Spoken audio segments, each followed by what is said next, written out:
Welcome to the Success Times Happiness podcast, a platform dedicated to engaging discussions with inspiring individuals aimed at nurturing personal development. I'm Richard Thompson, your host, a father, entrepreneur, world champion Ultraman, and passionate about all things high performance. Our mission is to empower both ourselves and you to unlocking our fullest potential, recognizing that this life is no dress rehearsal. While I may not have all the answers, this show serves as our collective journey to uncover them. In today's episode, we sit down with the resident high performance coach, Rich Burrows. This is Rich's fourth go on the show, and we are so thankful for having him here. I hope you enjoy the episode. I'm back again. Oh, you're back again. Rich Burrows, thank you so much for coming on to the show. Pleasure. So I thought today we've briefly thought of, I guess, two different topics, but I have a feeling this is sort of like a umbrella, overarching discussion, primarily about stress and how to understand your own behavior to stress. Because it's no fun sitting in the corner, sitting on your hands and not pushing the envelope as to what you can tolerate in life, whether it's in whatever stage your life is at and whatever capacity your life is at. But I think the human tendency is to always just flirt with that envelope, to go, well, how much more can I handle? If that's, I finally nailed sourdough. Now maybe if I do 3 sourdoughs a day instead of 2, or if it's I do this sport, but maybe if I up the ante and did an extra session or an extra game or whatever it is, or business, right?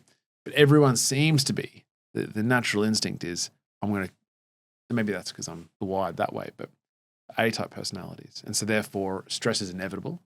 And I thought that I'd really love that suggestion of that topic generally today. That is my wheelhouse. Dealing with, managing, understanding, and like you said, understanding yourself and where those behaviors come from. And was it Plato who said, know thyself is the first order of success and wisdom. You got to understand where this behavior is coming from, and if you don't, then you're not empowered to make decisions about your future and about what's best for you. So know yourself. Yeah. How have you seen, and you've since you last came on, you've been hosting countless workshops, corporates and for individuals and high performers. I would have thought that the stimulus in anyone's life, the source of stress, isn't consistent. No. For anyone, let alone a group of people. But the reactions and the responses are really similar into what's happening on a neurological or a chemical level inside of us as to what happens when stress comes. Yep. And so have you found, and I know that you do operate in that place of, well, let's keep working on the stress response. Let's keep putting us into stressful environments on a micro level. How have you found the ability to expose yourself to small amounts of controlled stress where it's consistent and also, I guess, it's expected? Hop on an ice bath, you're ready, even though you have the visceral feeling or the things inside of you, you can see it, whereas the stress in life is sometimes not so predictable. It's usually coming from a blind spot, right? And that's why you have that reaction, you have a response which hijacks your physiology. So what happens there? So stress and pressure, I think you need to understand that, like you said, the root cause is always the same, right?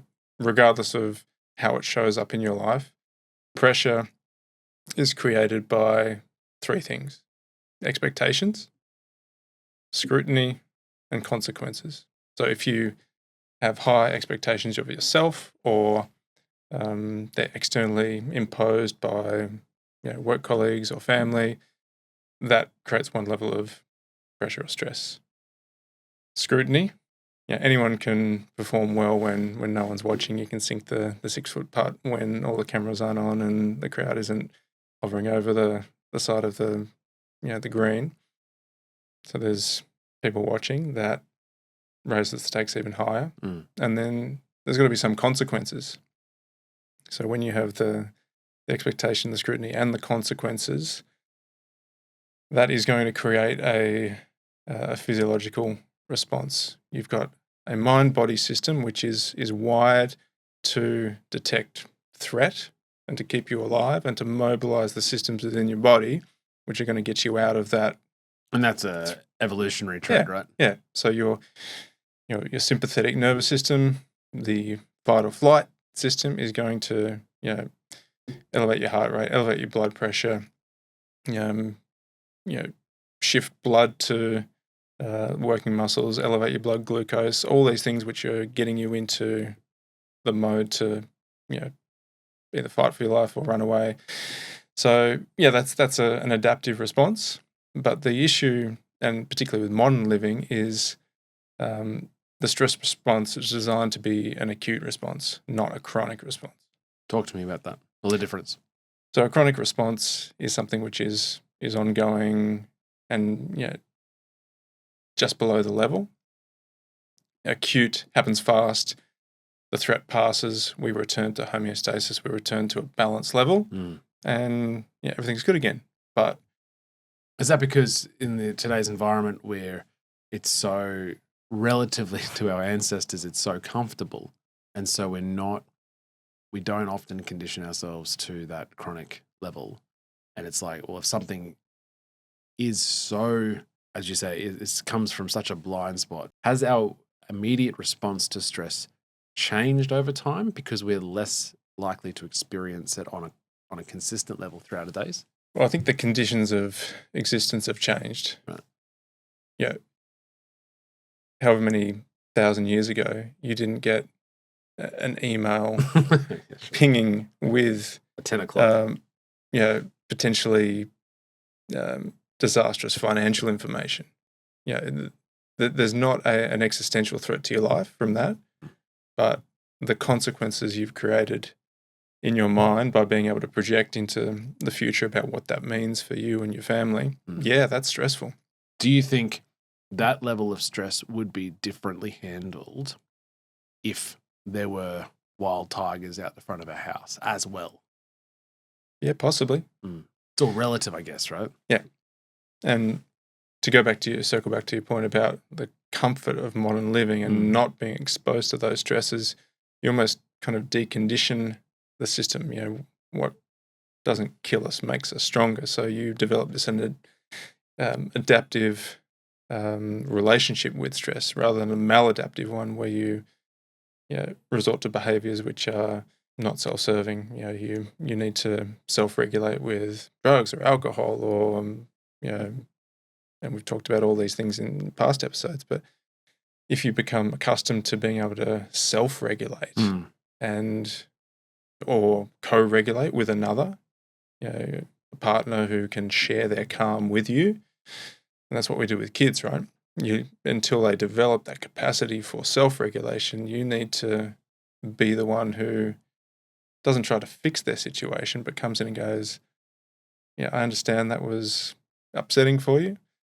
It's okay. I'm going to give you a cuddle and we're going to breathe slowly together and you'll learn that, okay, I'm okay.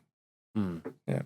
The small exposure in your line of work, what you're trying to do is to provide the small exposure to stress so that the person can create the habits internally to manage the external ones better.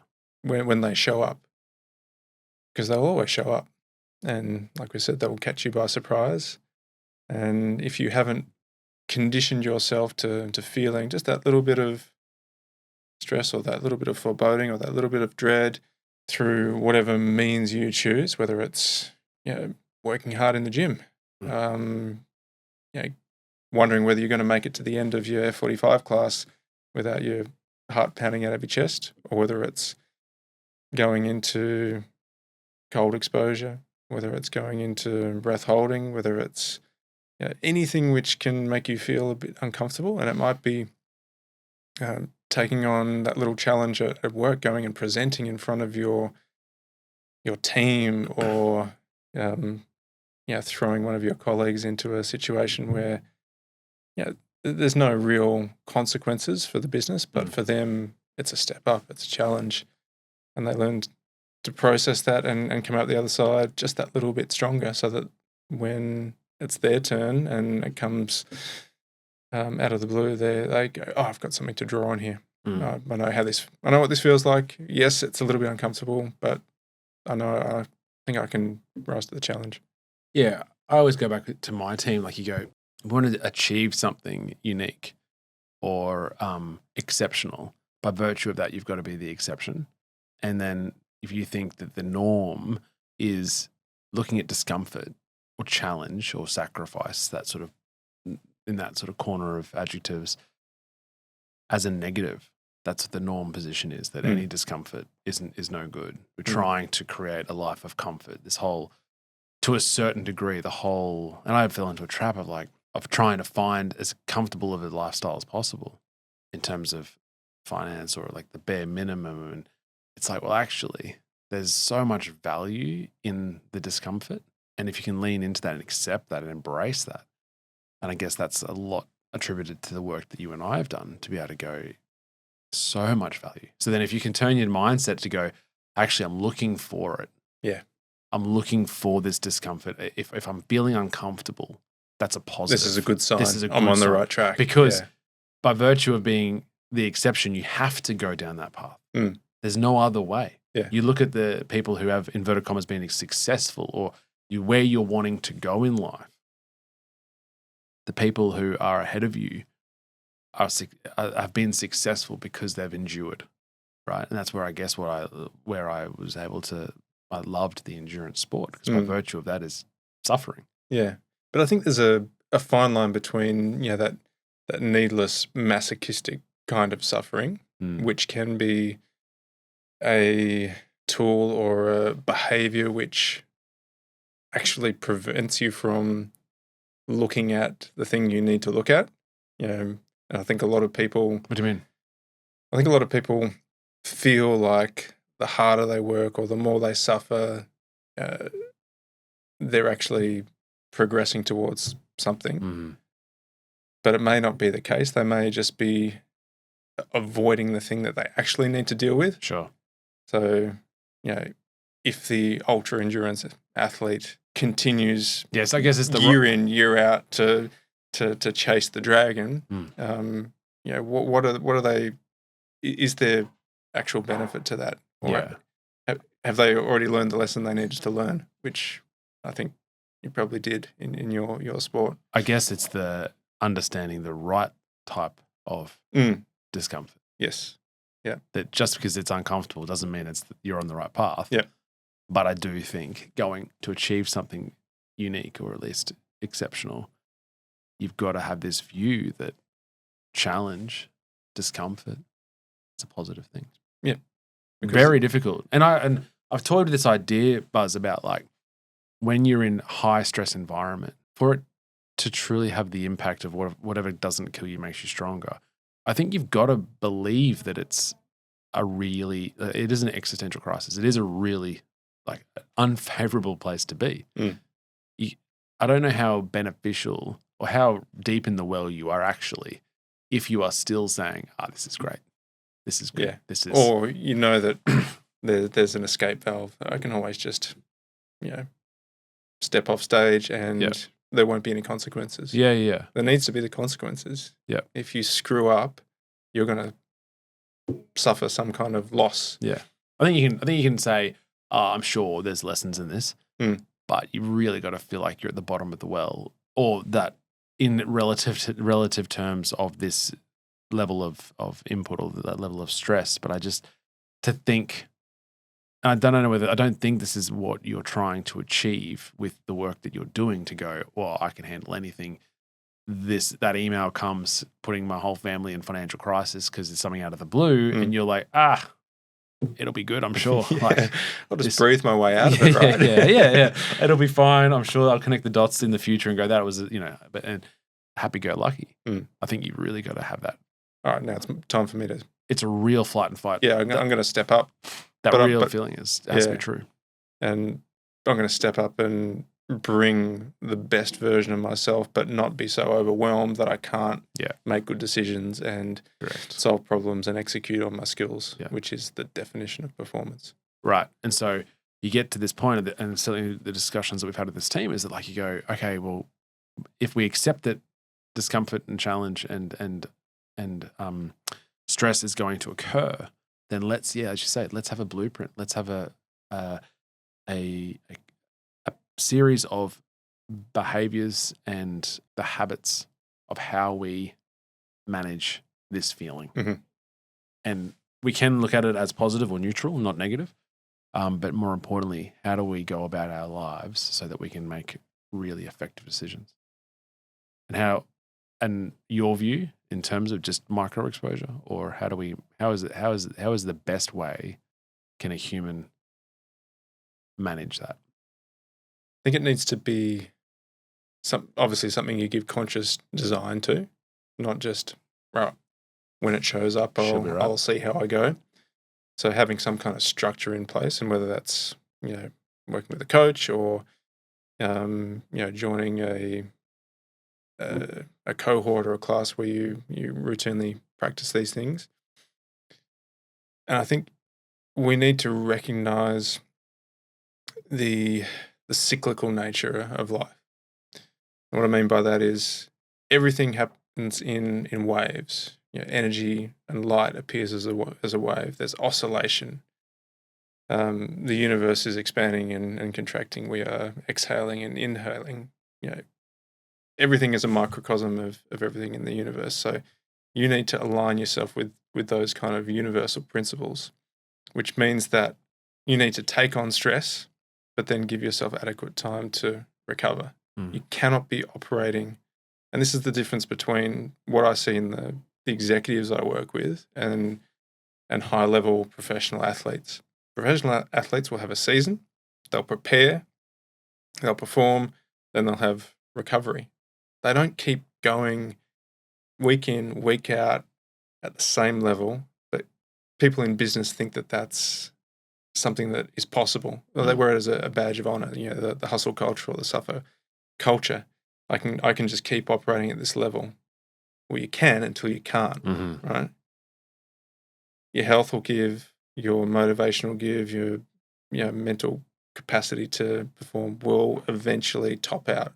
So you've got to give yourself the recovery. You've got to, respect these universal principles of oscillation. So schedule it in, have an understanding about what you're working on, and by knowing yourself, exposure and recovery.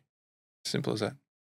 And when we're in that exposure piece, you've talked in previous episodes about controlling the moment between the stress and the response.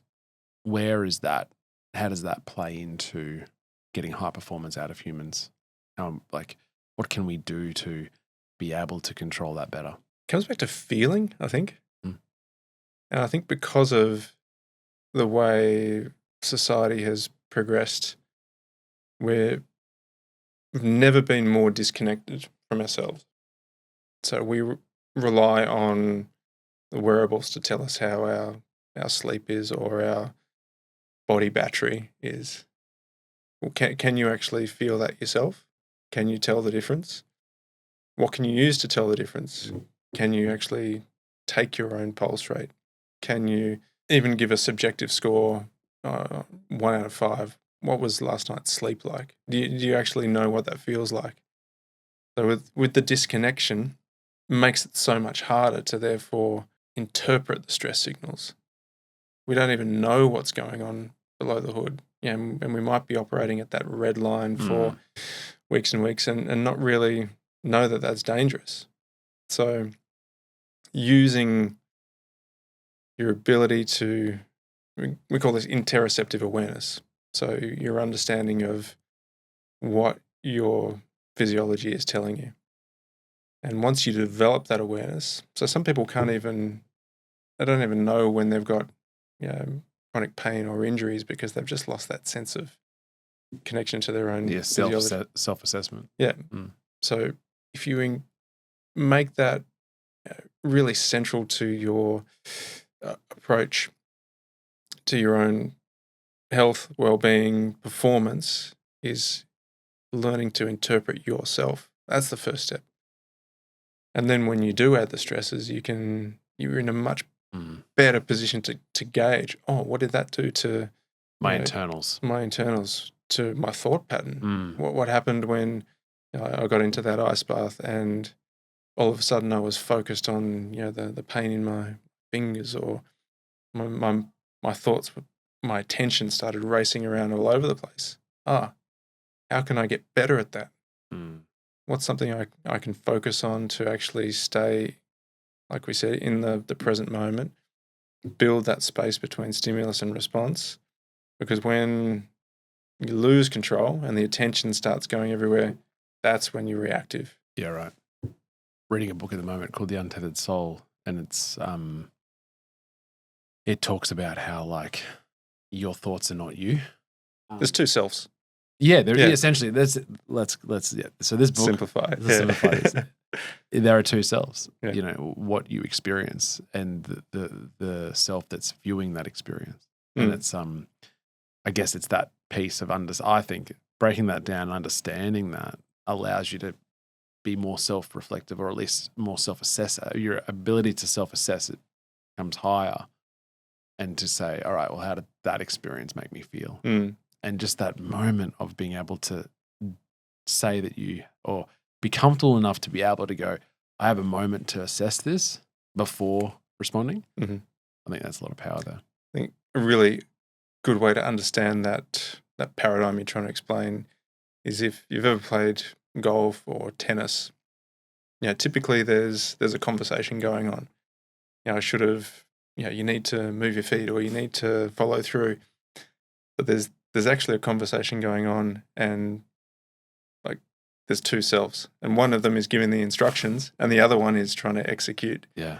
So Timothy Galloway, I think, wrote a book called The Inner Game of Tennis back in the 70s, and still to this day my favorite sports psychology book. Okay. And he wrote one, The Inner Game of Golf and The Inner Game of Business. Yeah. Essentially there's self one and self two.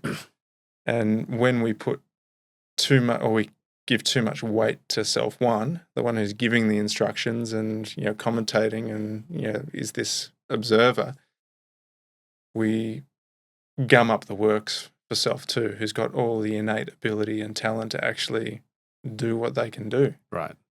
So just get out of the way and and to coin a phrase, get out of your head and into your body. Yep. I just found it fascinating because you go, well, you are talking to yourself, but who is listening? And that's self one and self two. Yeah. It's almost, you read it and you go, well, that's a bit woo, but then it's like, actually, who is observing? Who is listening to that commentary back? It's pretty trip. But and that gives you power as well, because when you are triggered by something, that observer can take more of an impartial, absolutely, and detach themselves from the emotion of the situation. So if there's an argument, and self one can then go, Rich is upset here. Yes. Rather, you are feeling upset rather than you personify that. Are upset. Yeah. There's a big difference. There's a massive difference. Yeah. Yeah, 100%.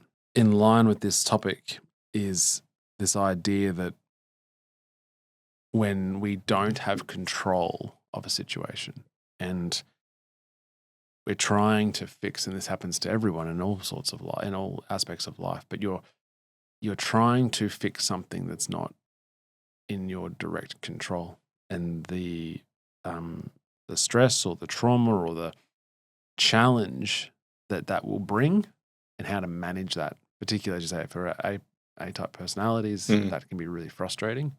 As we know, to build anything, to be successful in any aspect, and to have to really have an enjoyable existence, you need to rely on others. And thereby things aren't. Everything isn't in your control. So we have to have this relationship of being accepting of the fact that it isn't. People are different, and everyone is not the perfectly programmed artificial intelligence version of an assistant that you would like them to be, or a colleague. So that and like you said, the tighter that your grip on things, the more that'll slip through your hand. So how do we resistance and, trying to force that which either can't be forced or doesn't want to be, because people have their own motivations and their own agenda. And I see that with people I work with, not only in business, but relationships as well. And the longer you spend with someone, the less likely they are to change. And if you're one of those people who feels like you need to fix everything, that's your go-to default mode, then that's a very hard thing to deal with. It becomes a test of character to have the courage to let go. And people might think that courage and determination is holding on tighter and forcing and being the one who always strives harder, tries harder. But is there actually more courage in just acceptance and letting go and trust and being able to work with that? Enormous amount of courage to be able to accept and let go and come to a place of it'll be what it'll be. It'll be what it'll be.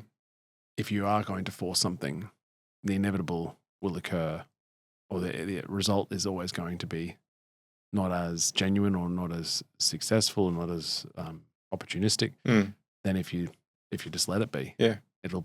It'll surprise you. Yeah. And it's so challenging because, particularly at A types, you want to be in control and you want things the events to occur the way you think they're going to occur, but realistically you don't have any control, very little control. Yeah.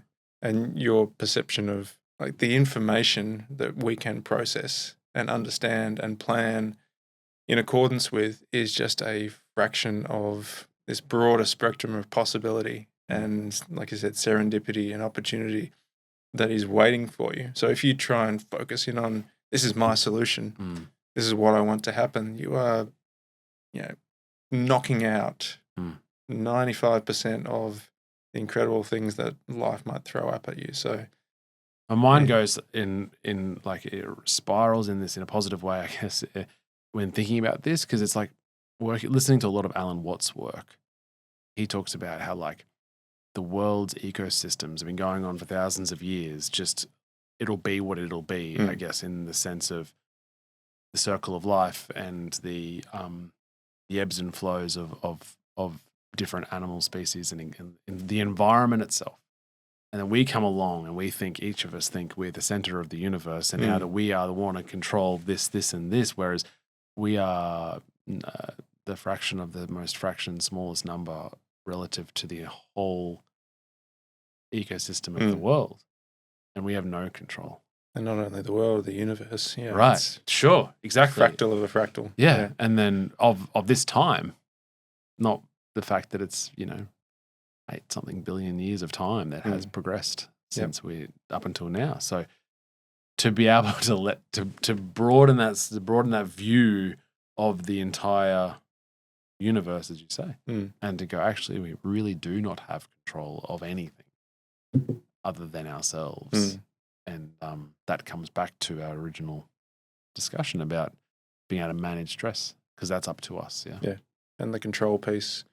And I think the more you practice that zooming out, 1,000-foot view on whatever circumstance is causing the stress or the challenge of the day. And a bit of nihilism never hurt anyone. Is that what you're trying to say? just keep zooming out and keep zooming out, and at some point the perspective will change and it'll shift, and that'll make it easier, I think, to cultivate that ability to accept and to trust.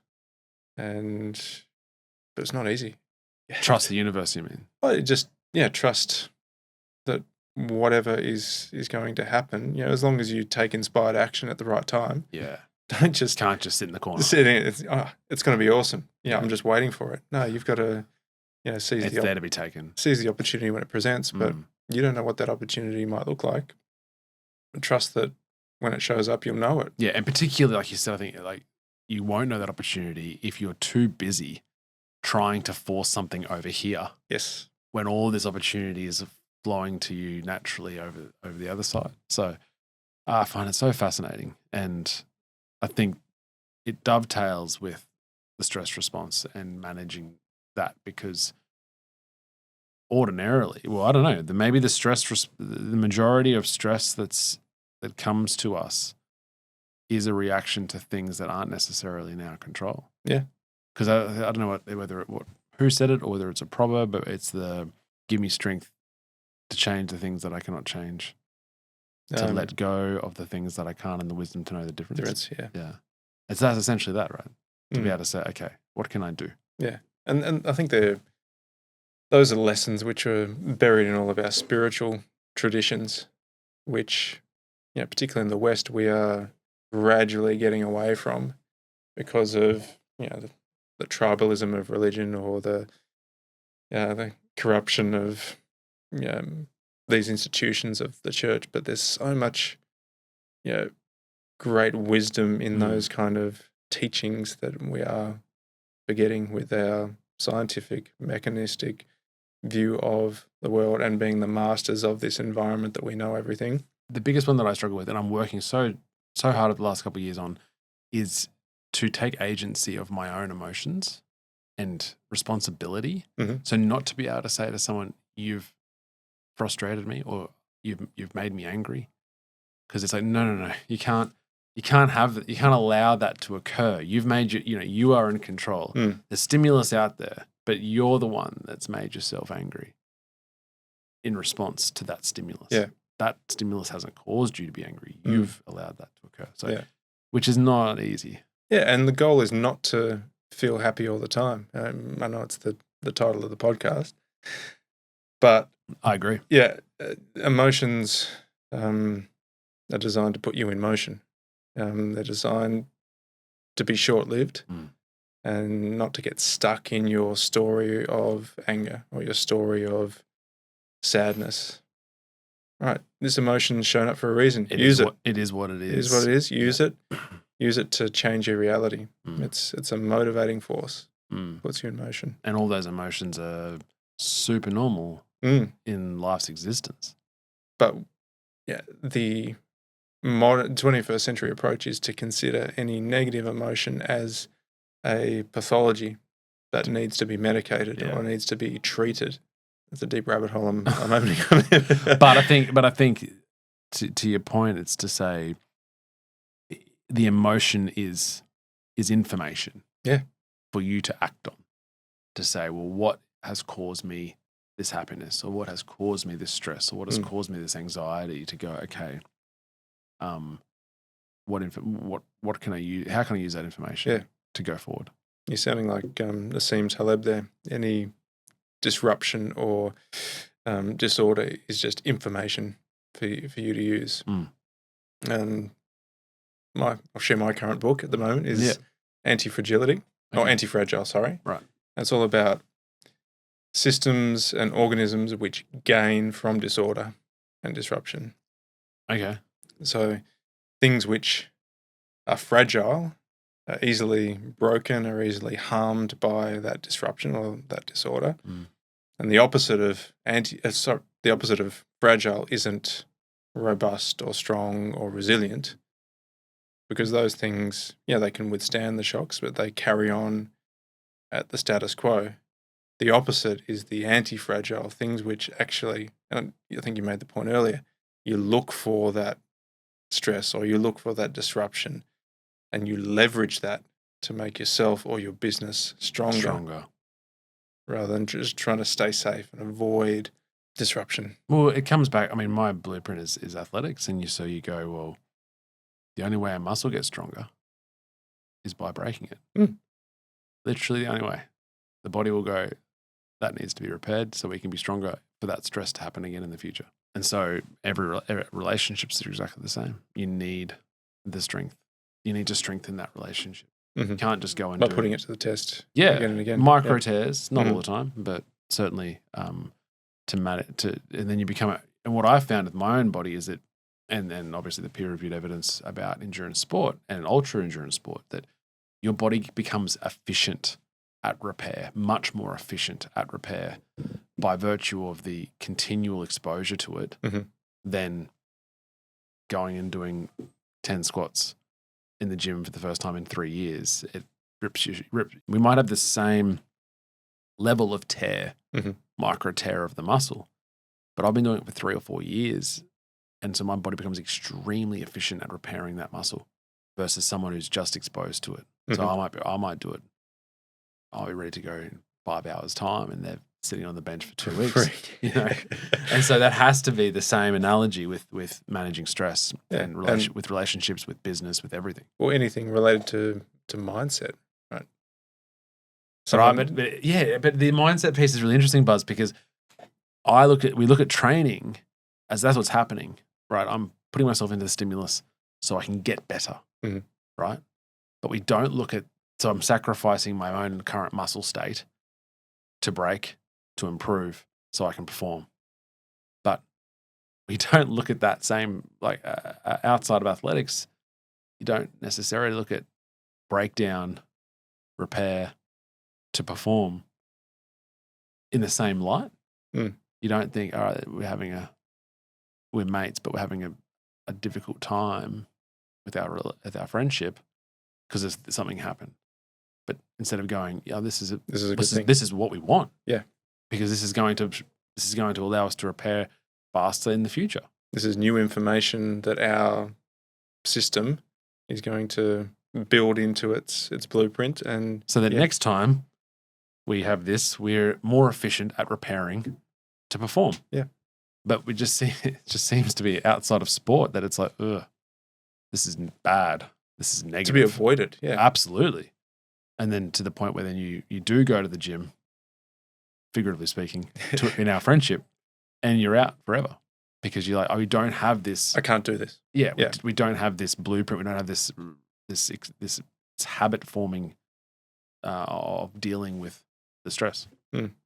So I think the answer, to a certain degree, is let it be. It'll be what it'll be, but also lean into those micro challenges in all aspects of life as best as you can, as a necessary or a necessity for performance. Yep. Learn to feel. Feel them. Don't avoid them. Yeah. Move on. So good. I talk to you about it for days. This is like your unofficial therapy, isn't it? Yeah. You send me the bill afterwards, but I don't know how that works. Anyway, all right. Mixing up questions just for you because, I think this is episode 3 or 4. Number 4. 4 for you. Crazy. What's a weird or little known fact about you that no one knows? I can sing pretty well. Oh, good. Yeah. All right. That's good. Year 12, I choir boy? Took to the stage. Oh, Buzz. What was the number? Oh no, I was a member of the chorus in the school musical, which for captain of football, super jock of the school was probably not what people expected. Yeah, but I grew up in a pretty theatrical household. Right. Dad still directs musical theatre, and Mum performed. She was on a few spots on TV and did plays and musicals. So, I must have picked up by osmosis some of those skills and talents. And favorite musical then? Ooh, at the moment, just because it's one we enjoy as a family, and Ryder even loves, is Hamilton. Okay. And the fact that it's on Disney and we can watch it ad nauseum and manage. But my favourite to have actually been in the audience and see would have been probably 2002. I was in the West End, in New York, and saw Rent on Broadway. Oh, wow. And Joey Fatone from NSYNC played the lead. Yeah, was it NSYNC or Backstreet Boys? One of those two. Anyway, he was playing. Are they not the same band? Probably are. If you could switch lives with any person for a day, who would it be? That was something topical. Donald Trump. just to experience the circus and I hear he plays a pretty mean game of golf, so yeah, we could do that, and get to throw around some orders. One from my kids. Would you rather fight one horse-sized duck or 100 duck-sized horses? Probably the one. Perfect. Didn't require that much thought. I'm just thinking strategy because you don't want to be surrounded. I don't know why they're fighting. You're fighting either of them, but anyway. Surely just one. Like you get the right shot into the heart, and you so good when they victory. That's great. They came up with that this morning. Yeah. You've already answered the book, Anti-Fragile, Mhm. and then finally, what's the best piece of advice you've ever received? Be yourself and trust your judgment. That was going into an assessment centre before getting my government role, and I think a lot of people feel like they need to be something that they're not, and they try and even faking it till you make it is not something that I subscribe to. But you're trying to be yourself whilst being a spy. Yeah. So yeah, and it was from a mate from uni who had been through the same process about 12 months ahead of me, and we caught up for a drink. He said, just be yourself and trust your judgment, because you have everything you need to succeed. Don't second guess yourself. Be yourself, trust your judgment. You'll be fine. Richard Burrows, always a treat, mate. Great This to be is back. my unofficial therapy. I'm sure you'll be back soon. My rates are going up, so bear that in mind when scheduling our next episode. So they should. Thank you, mate. Pleasure. That was another episode of the Success Times Happiness podcast. Next time you're up against 100 duck-sized horses, feel free to turn to the person next to you and tell them all about the show. It really means a lot. Until next time, peace.